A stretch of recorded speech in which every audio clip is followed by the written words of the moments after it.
شەنگال کە بە ناوەندی ئێزدیەکانی کوردستاندا دەنرێ دەکەوێتە باشووری ڕۆژاوای هەرێمی کوردستان. ڕووبەرەکەی 4600 کیلۆمەتر دووجایە و بە دووری 120 کیلۆمەتر لە شاری مووسڵ دوورە، لەگەڵ هەریەک لە ڕۆژاوای کوردستان و وڵاتی عێراق هاوسنوورە.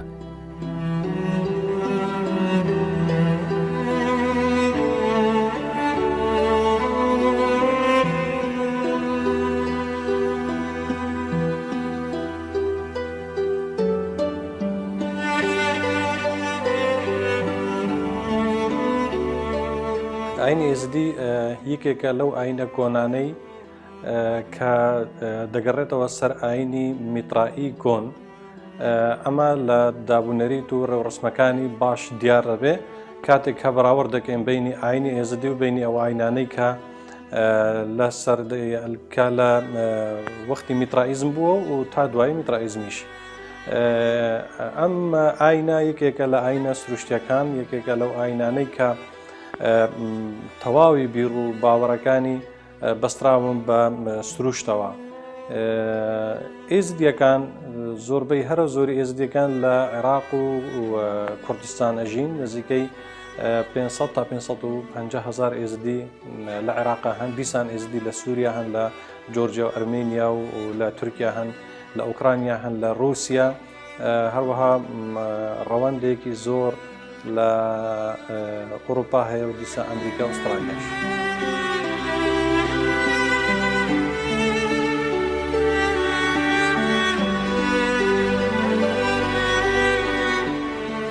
چەکدارانی داعش لە ساڵی 2014 هێرشیان بۆ سەر خاچی هەرێمی کوردستان و ناوچە ئێزدی نشینەکان ئەنجامدا و هەریەک لە شاری شەنگال، سنوونێ و گرعوزێر و چەند ناوچەیەکی دیکە ئێزدی نشینیان داگیر کرد و زیاتر لە 6,000 پیا و ئافرەت و کچ و منداڵی کوردانی ئێزدیش ڕفێنران. نزیکەی 200,000 کەسیش بۆ دەربازبوون لە داعش ڕوویان لە چیای شەنگال کرد کە لە بەرترس و هیلاکی و ماندووبوون و برسێتی ژمارێکی زۆر لەو ئافرەت و منداڵ و پیر و پەککەوتانی بەرەو چیای شنگال چوون گیانیان لەدەستدا. سەرەتای هاتنی داعش بۆ دەڤەری شنگال بێگومان ئەوانە مەبەستیان ئێزدی بوون. مەبەستی سەرەکی داعشیش بۆ داگیریکردن و غەزوکردنی دەڤەری شنگال و کوتم ئەوانە چونکە لەسەر ئاینی ئێزدینی یەکەم جار کە هاتنە دەڤەرەکە بە شێوەیەکی گشتی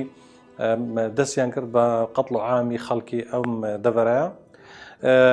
زیاتر لە 6,000 کەس ڕفێنران، زیاتر لە 3,000 کەس هەر لە ڕۆژانی یەکەم و دووەم و سێمەوە شەهید کران، بێجگەلەوەی کە زیاتر لە 69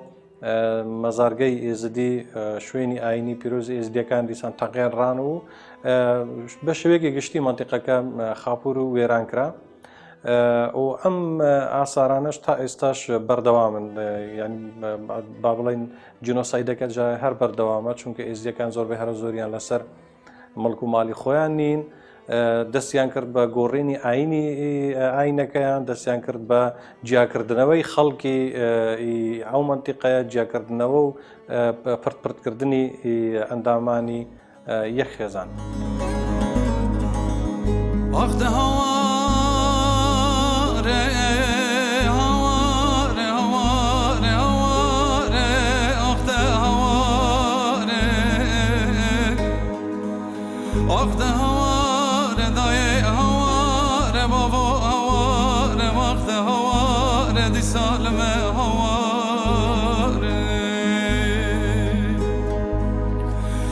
Dengi zaroku daiku vampirukale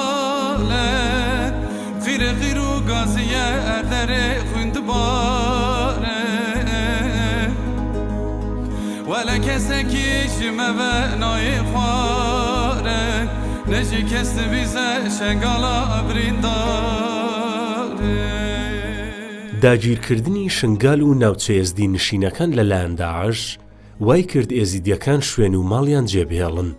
و ئاوارەی هەرێمی کوردستان بن. لەلایەن حکوومەتی هەرێمی کوردستانیشەوە چەندین کەمپی تایبەت بە ئێزدیەکان دروست کرا و لە نێو ئەو کەمپانەدا داڵدەدران و تەواوی پێداویستیەکانیان بۆ دابین کرا. بەپێی ئامارە فەرمیەکان 365,000 کوردی ئێزدی ئاوارەی شارەکانی هەرێمی کوردستان بوون و زیاتر لە 100,000 دیکەش ئاوارەی وڵاتانی دەرەوە بوون. بەهۆی کەمتەرخەمیەکانی حکوومەتی عێراق لە بنیاتنانەوەی شارۆچکەی شنگال و هەوڵنەدان بۆ بە جینۆساید ناساندنی کەیسی کوردانی ئێزدی، هەروەها هاوکاری نەکردنی ئاوارەکان بۆ گەڕانەوەیان بەشێکی کەم لە ئاوارەکان توانیویانە بگەڕێنەوە شنگال و ئەوانەی دیکەش وەکوی ئێستا لە کەمپەکاندا نیشتەجێن. نووسینگەی ڕزگارکردنی ڕفێنراوانی دەستی داعش بە مەبەستی بە دوواداچوون و دۆزینەوەی چارەنووسی ڕفێنراوان لە دوای ساڵی 2014 دامەزراوە. ئەم نووسینگەیە لە ڕێگەی دانانی چەند پەیوەندیدارێک کار بۆ گەڕانەوە و دۆزینەوەی چارەنووسی ئەو کەسانە دەکات کە لەلایەن داعشەوە ڕفێنراون. دواتریش لە ڕێگەی پێدانی پارە و بە چەندین ڕێگەی دیکەی جیاواز هەوڵ بۆ ڕزگارکردنی ڕفێنراوان و گەڕانەوەیان بۆ ناو کەس و کاریان دەدات.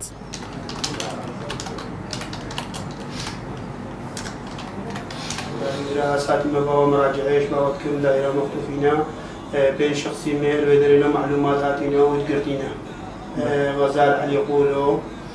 و حەبیب حسێن خەدر و سامی حسێن خەدر و دالیا حسێن خەدر و حەبیب حسێن خەدر ئەفهات پێنجیش مالا منن.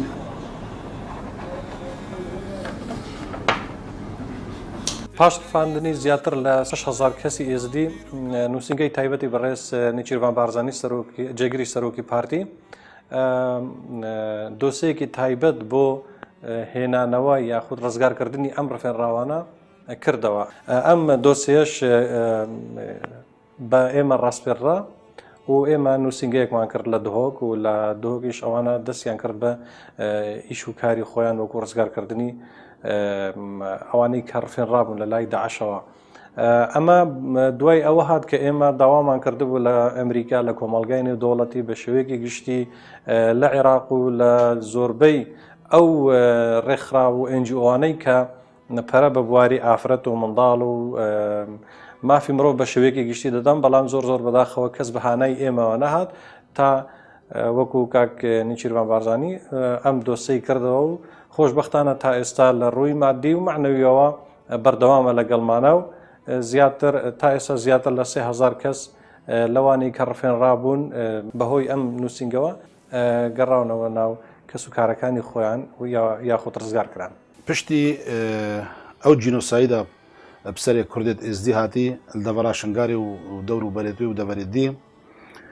المەها 8 ساڵە 2014 ئەم گەل تەنسیق گەل ڕێبەبەریا گشتی یا کاروبارێت ئێزدیا ئەم ڕابوون چێکردنا ئامارێکێ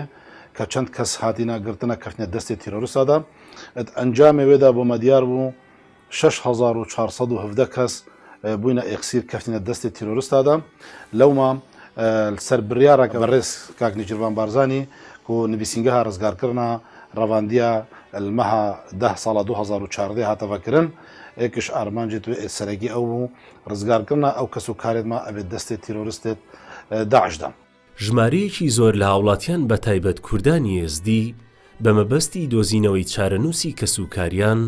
سەردانی نووسینگەی ڕزگارکردنی ڕفێنراوانی دەستی داعش دەکەن. ئەوان ئومێدی زۆریان بە نووسینگەکە هەیە کە بتوانێت چارەنووسی ڕفێنراوانیان بۆ ئاشکرا بکات، چونکە لە ماوەی 2 ساڵی ڕابردوودا نووسینگەی ڕزگارکردنی ڕفێنراوانی دەستی داعش توانیوێتی زیاتر لە 3,000 ڕفێنراو ڕزگار بکە و بە کەسوکاریان شاد بکاتەوە. دۆزینەوەی چارەنووسی ڕفێنراوان و دواتریش ڕزگارکردنیان لە ژێر دەستی داعش کارێکی هێندە ئاسان نییە،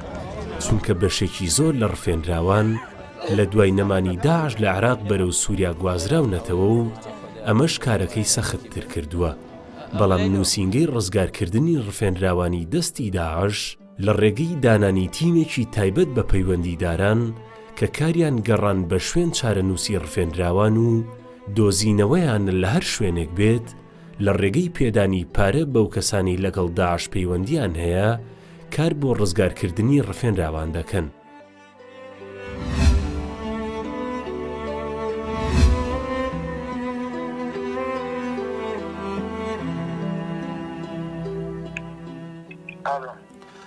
مرحبا أبو محمد. هلا مرحبا. شلونك؟ الحمد لله، شلونك؟ زين الحمد لله. شلون صار موضوع هذا البنت؟ والله مثل ما قلت لك ابو علي، دفتر النسيان عمليته صعبه هوايه. يعني هسه هي حاضرة موجودة في مكان معين؟ هي نعرف مكان وين تواجدها يعني. أنا لدي معلومات بأن هناك عدد من المختطفات اليزيديات موجودة في مدينة شحوة. بس شوف لي، وإذا لقيت أثرهن شوف لي الأسماء. تمام صار.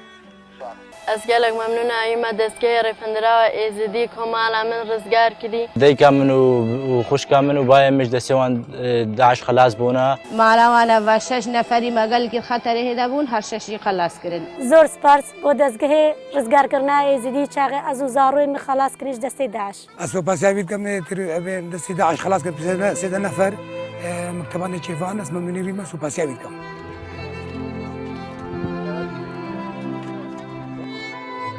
ئەمە پەیوەندیدارێکە و لە ڕێگەی کەسێکی پەیوەندیدار بە داعش بە دوای چارەنووسی ڕفێنراوێک دەگەڕێت. ئەو هەوڵ دەدات بە هەر شێوەیەک بێت شوێنی ڕفێنراوەکە بزانێ و دواتریش لە ڕێگەی پێدانی پارە ڕفێنراوەکە ڕزگار بکات و بیگەڕێنێتەوە بۆ ماڵ و زێدی خۆی. علاقة واتساب هيا، تلجرام هيا، فايبر هيا، از القلد آخر مليان تزاني شبكة عادي سوريايين القلد آخر من رسمي كتشك كيويش مرشيني أمي رسمي كتشكيشي نبي مكتبي مي بيجني ده أب كتشك أو داكا هناك زاروكا يا بزاروكا ما جي حد دانجا أم زانين كي جيويا أم مثلا بيجنا دفترايا دفتر ونيفايا أم علمي مكتبي تجهيني ده مكتب أوكي دمت بيجي شغل خو بردوان بکنم شغل بردوان بکنم بطريقة جروبي خو أم بيجني الفلان دري ويسكني يعني نشرت مثلا هيا أم راكن بمبلغك وهيا أم بكرن مبلغك ديتر. هل دسبيكك وما دسبيكري وهطا نوكام سپاس بو خودك وما قاري 3330 اكسا دستي تيرورستا خلاص كاين شوان 338 زلامنو 1158 جنن بترش 1600 زاروك بهردو رقزار رقزي نير أمام.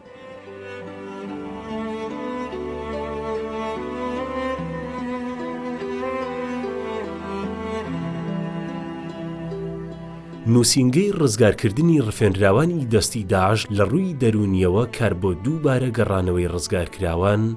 بۆ ناو کۆمەڵگە و گونجاندنیان دەکات. بەو هۆیەشەوە بەشێک لەو کەسانەی لەلایەن داعش ڕفێنرابوون و ڕزگارکراون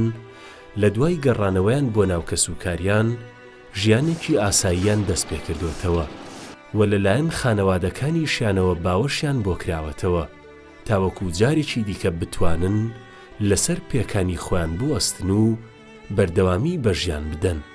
تەنانەت هەندێک لەو کچانی کە لەلایەن داعشەوە ڕفێنرابوون و ڕزگار کراون ئێستا هاوسەرگیریان کردوتەوە و بوونەتە خاوەن ماڵ و منداڵ. سالێکی سێ مەها زال دەستەی داعش دەبووم و پشتی سالێکی سێ مەهاژی زال دەستەی وان دەبووم حەمدەلله دەستگاها ئاڕەواندنە ئێزدی پشتیم کڕین حەمدەلله ئەسوپاسیا وانژی دکەم وان مساعدەمە کرد پشتی سانی منێ بعایلێ مژیدا زەلبا عایلەتێت خۆشی بووم سالێکە زلبا وانژیمام معالی ناس کرد الحەمدەلله کێفام و گەلێکی هاتێتە موناس کرد پشتی موناس کردی مژیە و برناوەوی عەلی بوو پشتی معالیژی بری دپچێکی مابوون دکوڕی ماهننها و هشکەم و برا گەلێکی زە مرتاحم دلێ من پێوە بوویە من تشتێ خو گەلێکش بیرکردنا کەچێ یەخسیر بووی ئاسیا یەخسیر بوو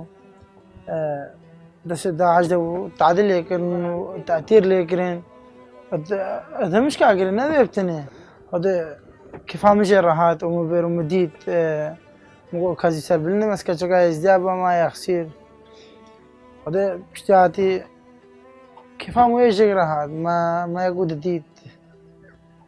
پشتی مایەکو دەدیتی ما تەلەفۆنەوەیەکردن ئەم پێکرا پەیوین و مایەکو بەر ئەس گەلێکی سەربلندە ماگەز مڕە زەوجی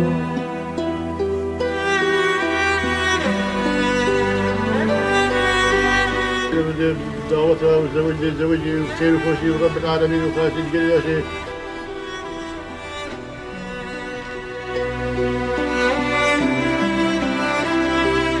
راستی چاغەزەل دەستی داعشدا گەلێکی زەحمەت بوو گەلە تعادل ماگرێن گەلە نەخۆشی بسەری مەدەهات باز پشتی ازش دەستەوەن خەلاص بوویم هەبڕاستی کێفام گەلە کات ئەسڤەگەڕیام دیسا نێف ناس و دۆستی خۆ عایلەتی خوا پشتی ساڵەکێ ڕاستی ما هەر ناسکری ڕاستی کێفام گەلەک هاتێ و گەلەکە درێن بوو گەلەک مدویە ڕاستی تشتێکی وسایی ینی چێ ببە کە ئەس پێ مرتاح ببم چێقەتی ڕاستە سێ ساڵە لە ئەلمانیا دەعیشیم بەس بڕاستی هەر ئەس نامەرتاح بووم وەکەڤان ڕۆژە بەس پشتی کە مەما هەر ناسکری بڕاستی ڕۆژت خۆشتری بوون ڕاستی حیاتان بدە لە سێ تەبەخە ساڵە 2014 ئەو فەرمانە سەری ئێزداد هاتی شنگال ڕاستی فەرمانە گەلێک مەزم بوو کە چین و ژنین ئێزدی زەرمەندی یەکێ بوون فرکوب هەزاراشوان کردنە دەستن داعشدا کرینی فرۆتن وان هاتە پێکردن لە سووریا لە مووسل لە عێراق هەر جێکی لوی دەمیژی من وسا سۆزداک و یەکشوان کەچین ڕزگاربووی دەستە داعش ئەس پێ بزەوجم وەز بکمە هەواڵاخوا لێ پشتی هێدیهێدی کەچ هاتنە ڕزگارکردن کێفا من گەلێک هاتێ شوانەژی کوڤیان ئەڤ ئیرۆک و بیە هەواڵا من هاتە ڕزگارکردن نزیکی ساڵێکێ من و یەکودی ناس کرد عشق و ئەڤینیام وێ دەست پێ کرد ڤیان یەکشوان کە چابوو و گەلێک تعد و زلم و سۆدارێ پێ هات بوو لێ ڕۆژانە من و ڤیان مادکاریەک و ئەو نەخۆشیە بسەرێ هاتیک و ئەمش بیرا بکن شپەرک و من سۆزدا و بمە هەواڵ و هەر تشتێک شوێرە لە ئیرۆ ڤیان مدکاریەک و ئەو زرم و زۆرداریەک و هەمووش بیرا بکە ڤیان حیاتێک من و دەست پێ بکە لێ ئەسپاسیا حکوومەت هەرێما کوردستانی دکەم نووسین ڕزگاربوویان ڕەڤاندی و دەستێن داعشوان کاریەک و ڤیان و هەزاران کەچێن مینا ڤیان ڕزگار بکەدا و ئەم کار بن وان سۆزا خۆ جێبەجێ بکردنەوە ڤیان بکنە هەواڵا خۆ ئیرۆ ڤیان هەواڵا منە و هەڤژینا منە ڕاستین خۆشترین ڕۆژێک ژیانم تاو بوو.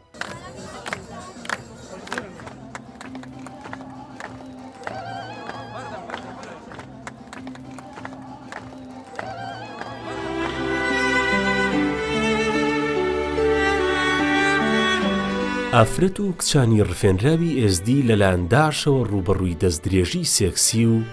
جەستەیی بوونەتەوە ئەوان دەڵێن ئەوەی داعش بەسەر ئێمەی هێنا لە ڕفاندن فرۆشتن لێدان و برسیکردن ناتوانین لە بیری بکەین ئەمەش حاڵەتێکی نەرێنی لەسەر داهاتووی ژیانیان دروست کردووە و بووەتە مۆتەکەیەکی بەردەوام بەسەر ژیان و هەڵس و کەوتیان بە شێوەیەک بەشێک لەو کچانی ڕزگار کراون تاوەکو ئێستاش بەهۆی مانەوەی کاریگەریەکانی داعش ناتوانن جارێکی دیکە لەگەڵ کۆمەڵگەکەیان خۆیان بگونجێنن.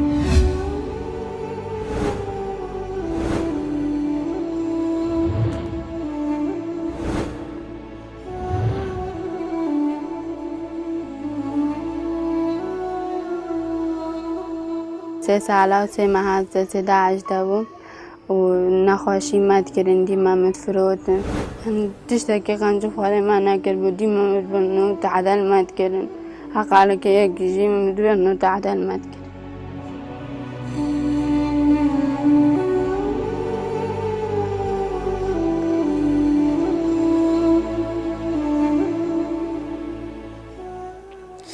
نوكنت وش كبران منين تزني في عائلتي ما يدسي وانده ما هاتينا في شغل يعني انتسان نفسي ما هاتينا باخش كبرى اخوتي سامت قنجة بس هر نفسي عمنا قنجة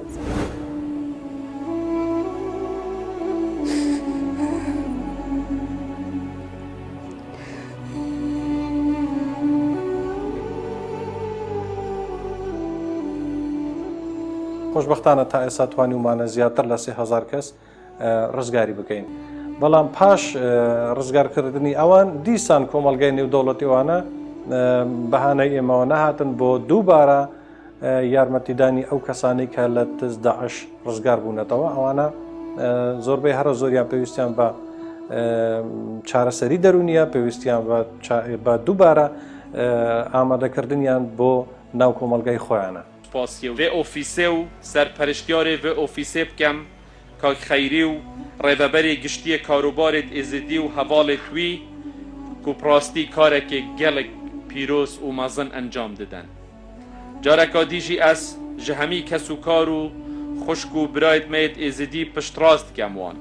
ku herçi pêwîst bît bo rizgarkirina xuşk û birayet me evêt mayî di nav wan da û her harûkariyeka lazim bît em amadeyn bo rizgarkirina wan destê terorîst da.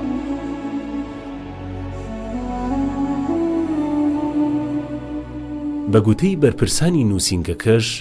لە کارەکانیان بەردەوام دەبن و بەڵێن بە کەسوکاری ڕفێنراوانیش دەدەن تاکو ڕزگارکردنی دوایین کەس لە ژێر دەستی داعش لە هەوڵەکانیان بەردەوام دەبن.